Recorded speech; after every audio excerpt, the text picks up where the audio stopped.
Travis Hunter is the biggest question in 2025 Dynasty rookie drafts, as we don't know for sure if he's going to play wide receiver or cornerback in the NFL, and that's scaring a lot of people off of his profile. Now, we're going to be looking at the film and breaking down his Dynasty outlook as a wide receiver, and I truly do believe that he will be a wide receiver a primary percent of the time in the NFL. The main few reasons are, one, I believe he is a bit more talented as a wide receiver than a cornerback, even though he's great at both. But the main thing is just money. Wide receivers have a better chance of getting a second contract. Overall, the market is higher for these wide receivers.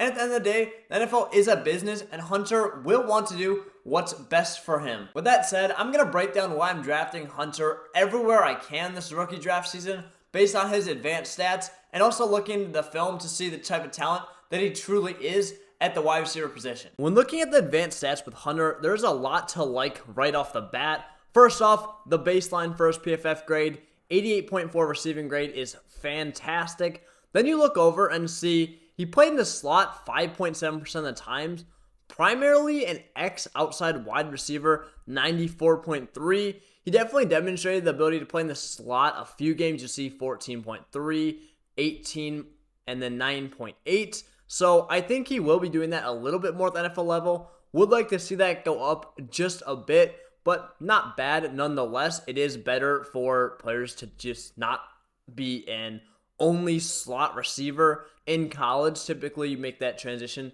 in the NFL. But yards per route run is one of the most predictive stats for fantasy football, and he absolutely crushes that with a 2.45. That is fantastic. And you'll see as well his ADOT. He's not just getting, even though he is very explosive, 10.2, he's able to make plays down the field as well. All very impressive right out the gate.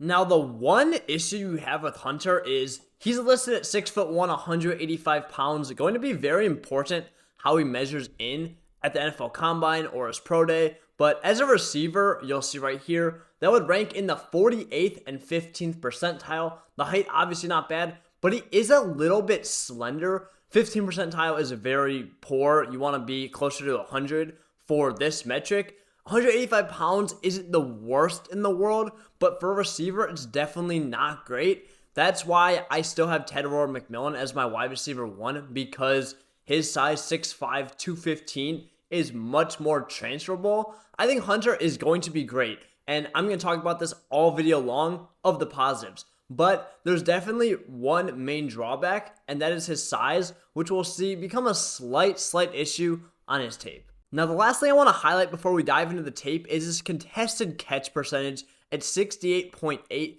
I mean, if you don't know anything about college football or prospects and these stats, 68.8 is absolutely insane. That means that when he's given a contest, not how many of his catches are contested.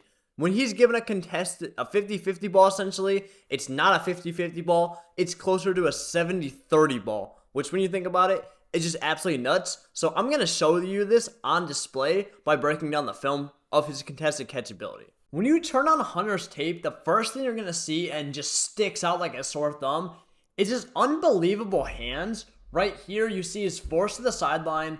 The play's breaking down, has to make a throw. It's not a great throw. Hunter, look how high he gets, adjusts himself, gets 1 foot, gets both feet in bounds, and makes a play. I mean, that's just unbelievable. You'll see it again right here on the second angle. I mean, he's open right here. Sanders, he gets up, jumps for the ball. I mean, that's just a phenomenal catch. Great hands, and it's also just great hand-eye coordination as well. I mean, these are the kind of plays where you just see the pure athleticism from Hunter. One-on-one ball, I mean, just snags it out of the air. Fantastic route too. Boom. Runs a little corner. I mean, he's not open at all. There is just no separation until he does a great job adjusting to the ball, and just fantastic catch, staying in bounds. Just great hands. You can see, plucks it out of the air. I mean, that is just perfect technique. Full use of the hands. No body catching in sight in the slightest with Hunter. Honestly, the hands and athleticism are shown like every time. I mean, this is just an unbelievable catch. Wind this back. He slips, is able to readjust himself, and just, he's falling down and still gets both hands on the football and makes the catch. I mean, that's just an unbelievable play. You see him at the top of your screen right here. He's going to run a little dig towards the middle, and it's just, we'll watch it play out again from this angle. Hunter has his man, and it's just thrown behind him. He slips. Extremely tough catch. Hangs on to it. That's just a special kind of hands play right there.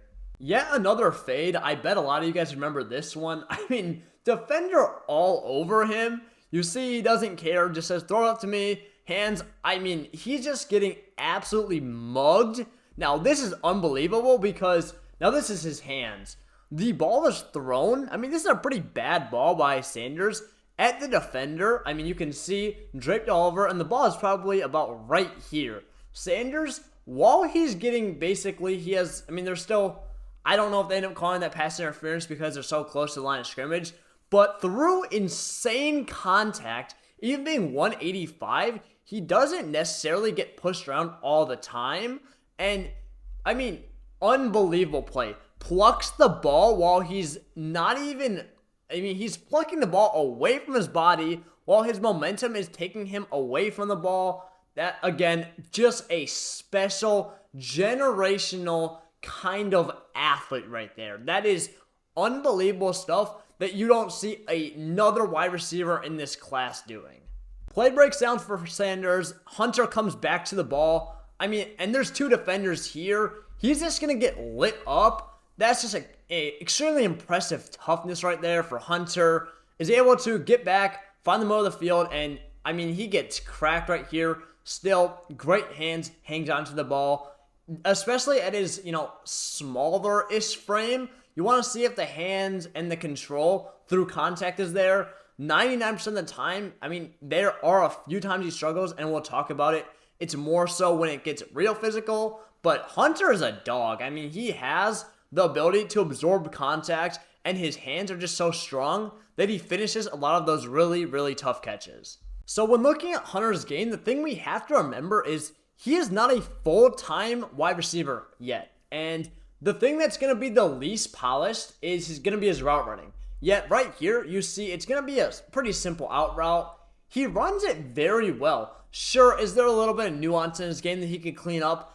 Absolutely, but I really do believe he will play wide receiver at the next level because it will give him a longer career life, and most importantly, what people are going to be telling him, he can get a second contract, he can get the bag. I know we're going to talk about this before and after, but again, I truly think he will make the switch very soon into his time in the NFL, if not immediately, to wide receiver, and he already has a very good foundation, like we'll see right here. Great job. I mean, just understands that there is zone coverage and he just has to find the soft spot and get open. Does a good job getting to the outside and catching the ball. Another out route, again, you'll see right here. I mean, he kind of does round this. It's not the best route in the world, you'll see, but it's not bad either. I mean, it's a pretty sharp break. He sells it well enough. And this is definitely the weakest part of Sanders' game outside of, you have the physicality, which is more so just a size, ability to beat, press coverage consistently. And we'll talk about that at the very end of this video again. But the route running is not great all the time. Again, we're going to see some clips as we'll just skip ahead right here. I mean, here in the end zone, though, he absolutely fries his man on a slant route. It's just inconsistent, but I mean, this play right here, Sanders, top of your screen, just going to run a slant, and right here, I mean, you have press coverage on him, so that's going to answer one question. Is he able to get off the line? I mean, that's just a disgusting release. Look at that cut. Boom. There's no one near him. I mean, he probably has, look at the separation, about 2 yards on his man when they're lined up on, the 1 yard line. Absolutely fries him right there. I mean, that was just great technique. Gets open and catches the touchdown. He just needs to be more consistent and more nuanced. There's definitely already solid foundation. It's not like he's a just athletic freak with no route running. It's good.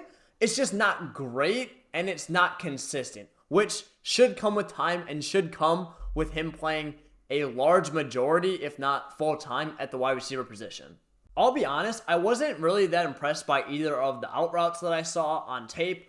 But the slant routes, I mean, they looked really good. Here, Sanders, boom. He breaks quick, doesn't sell it as much as I would like to, but he understands he has the cornerback here. So it's a sharp cut to the middle of the field, and here he's more so using his speed versus trying to deke out the defender. Understands that, finds the soft spot on the defense as well, and gets a nice catch on that slant.